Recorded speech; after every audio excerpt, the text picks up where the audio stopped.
Hello, friends, and welcome back to Stories About Entitled People. Dear Tow Truck Guy, you rock. But before we begin, best way to support our channel is to leave comments, like, and subscribe with the turned-on bell so you don't miss a new video every single day. You want to invade my space with your car while I wait for a tow truck? Hope you didn't have to rush off. Today was balls hot, and between my car's AC not working and my body's habit of sweating puddles in anything over 70 degrees, my mood was already a bit thin. I was picking up some items from Home Depot and parked halfway in a quarter-full parking lot, plenty of open spaces around. I haven't gone to the store much in the past few months, so while I was trying to remember the PPE order of operations, I absent-mindedly let my keys slip from my lap into the cup holder. I'm all kitted up and go get my stuff from the lockers and head back to the car. I start patting my pockets and feel that little ball of fear rolling around the pit of my stomach.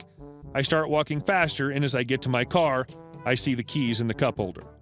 I'm standing there staring through the window while sweating buckets from a 3-minute walk, annoyed, but I contact roadside and get a truck dispatched quickly.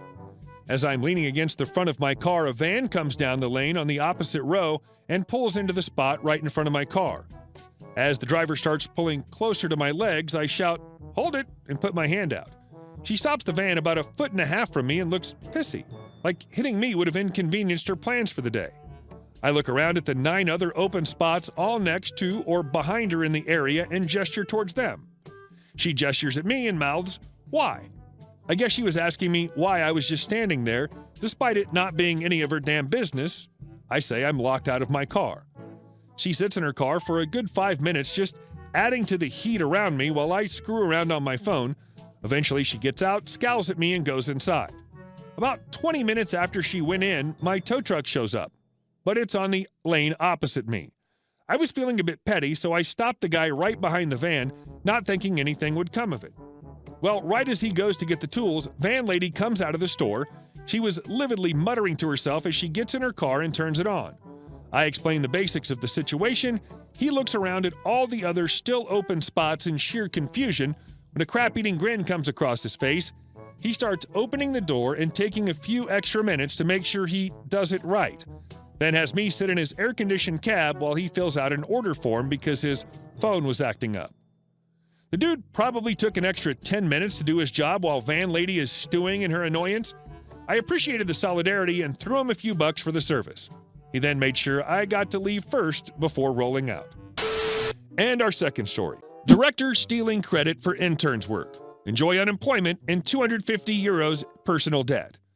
So one summer at university, I took a job in the marketing department of a small manufacturing company, ostensibly creating foreign language advertising material and safety texts, as well as the social media stuff for their upcoming move into Europe. It quickly became clear a large element of sales was involved, but I didn't mind. I was young and wanted lots of big wins for my resume. The department consisted of myself, another guy for European language, and one hugely underpaid 16-year-old junior intern. We all worked for an absolute bandit, hereafter the boss, who basically had no relevant experience or competencies, but was a smooth talker and had ensnared the company owner with some kind of evil wizardry.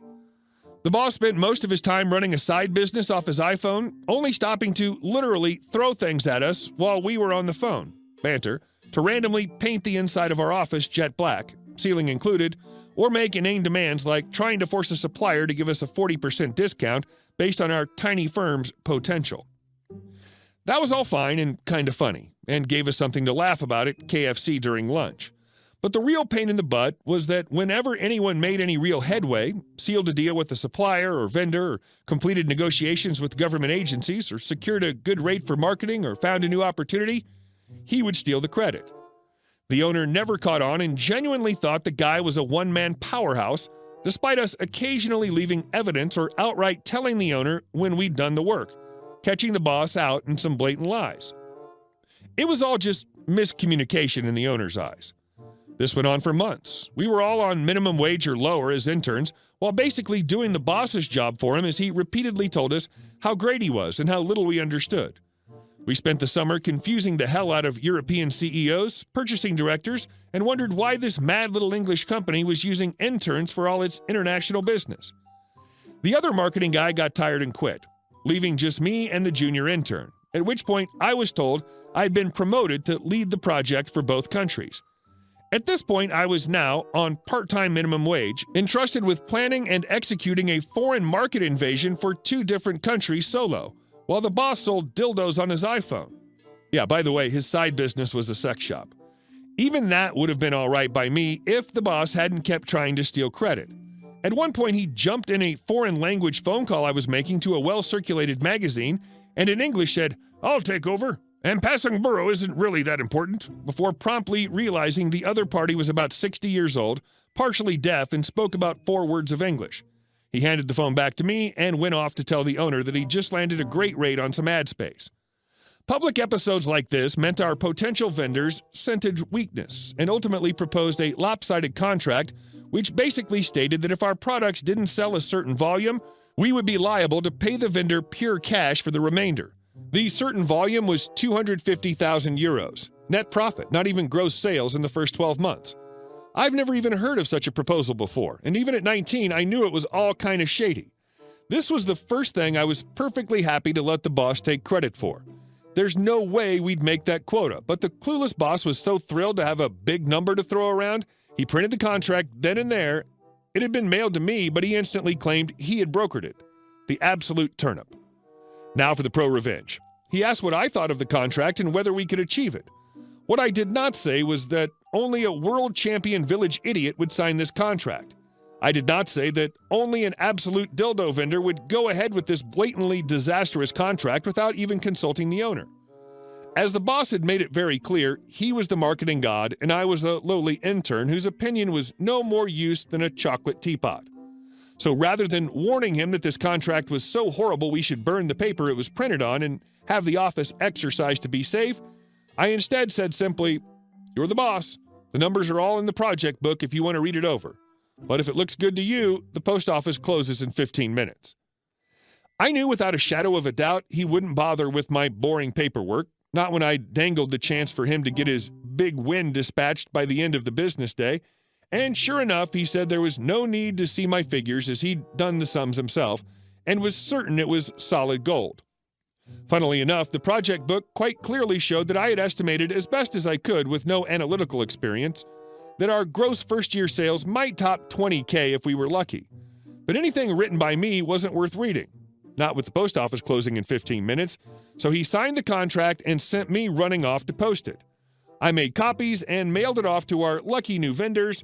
I then took a copy straight to the owner, told the owner the project book was in the boss's office if he wanted to check the numbers, and then went to HR next door to regretfully hand in my notice before shifting it out of there before the fireworks started. Bang on opening the next day, the boss was called to a meeting with the owner. Yelling was heard. About an hour later, the boss has walked off the property and hastily typed email is sent out reminding people that only the owner and HR are signing authorized on behalf of the firm. Unfortunately, the contract was still apparently valid as the boss's title, marketing director, gave him implied authority or something. I'm not a lawyer, and all I did in my final week with no boss and our project in tatters was to hang out at KFC with the other surviving intern. I wasn't at any board meetings, shockingly, but the company lawyer was there every day that week, and last I heard, the ex-boss was being sued by the company for damages that they had to fork out to the European vendor, which were potentially over 250,000 euros. I doubt that his dildo dealership made enough to cover his legal fees. That guy set himself up. The owner deserves it, though, considering he never caught on that you interns were doing everything. And our last story. But I'm a doctor. I have a right to your driveway. This is not my story, but my dad's. This happened over 15 years ago when my dad had a house in San Francisco on Potrero Hill, which is 3 blocks away from a large hospital called General Hospital. This will be important. One morning, Dad came home from work. He worked a swing shift as a bus mechanic. He found a car in the driveway. Some jerk had parked their shiny new Mercedes in my dad's driveway, which had a big sign clearly stating, "No parking, private property." Dad had to park on the street instead of in his garage, which angered him to no end. The neighborhood had been plagued with car break-ins and thefts in the last few months, and Dad's had the door window in his SUV smashed twice. So Dad left a note asking them not to park in his driveway. Next day, same Mercedes in the driveway again. So Dad left a second, longer note telling them to stop effing parking in my driveway or I'll call the cops and have your butt ticketed, and if you do it again, I'll have your car towed. You'd think the jerk would get a clue, but if he had, this wouldn't be here. Next day, car was there again, so true to his word, Dad called the cops, had the car ticketed. Following morning, Dad came home to find his driveway vacant. No Mercedes in sight. Dad was relieved he's gotten his driveway and his garage back, but this isn't the end of it, naturally. That afternoon about 4 o'clock, my dad's friend, who was sitting out on Dad's front steps working on a car part, looked up from what he was doing to see the same Mercedes pull up in front of the house. A short 30-something guy in a very nice suit gets out and starts angrily stomping up my dad's stairs. He stopped on the first landing below my dad's friend and demanded to know if he was the homeowner. My dad's friend said no and turned to yell for my dad, but Dad, after hearing raised voices, comes out to investigate.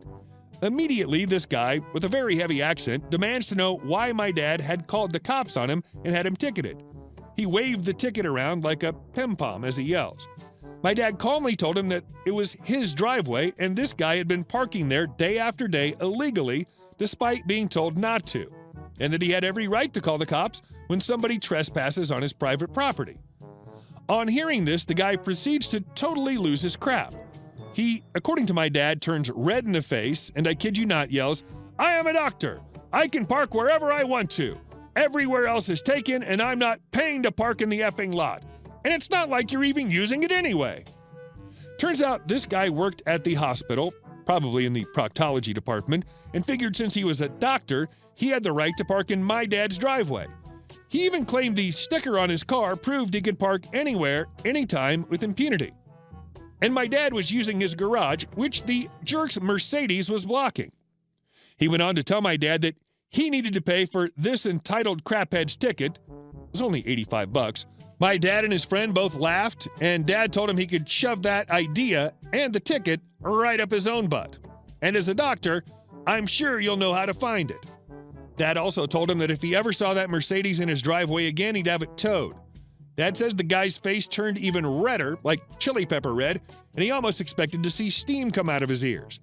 He then began cussing my dad out and threatened to sue. But my dad cut him off, telling him if he didn't get off his property, he'd happily throw him down the stairs. There were 45 steps, and this a-hole was on the 27th. Dad's friend, who's a big guy and ex-military and looks it, smiled evilly. Mr. I'm a doctor, realizing he wasn't going to get his way, turned and stomped down the steps like an angry 7-year-old, switching between threatening litigation and cussing my dad out, but only after he'd gotten out of range of my dad and his friend.